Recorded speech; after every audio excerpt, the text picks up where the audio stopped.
Once upon a time, in a small village in ancient China, there lived a wise old monk.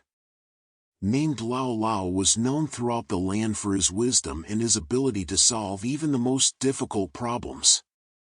One day a young woman came to Lao with a problem. She had been quarreling with her neighbor for weeks over a small patch of land that separated their homes. The neighbor claimed that the land was hers, while the young woman insisted that it belonged to her family. Lao listened patiently as the young woman told her story.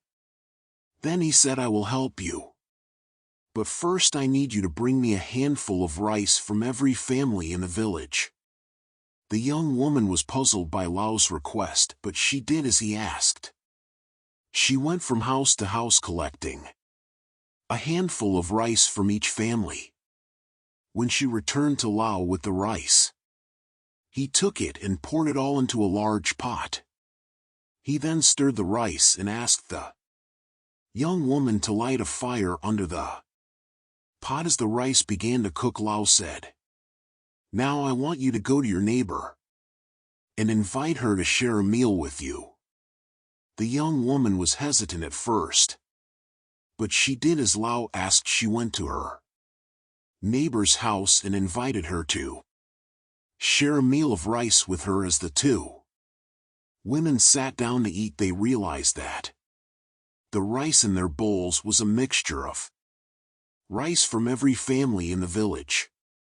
They saw that their dispute over a small patch of land was meaningless in the context of the larger community they were a part of.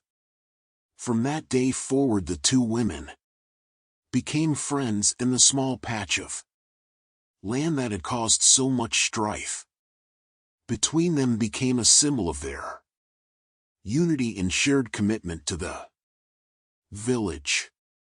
The lesson that Lao taught the young woman and her neighbor was simple yet profound. The problems that seem insurmountable when viewed from a narrow perspective can often be resolved when viewed from a wider perspective, and when we work together as a community, we can overcome even the most difficult challenges. This is Story Bites. Thanks for watching and stay focused.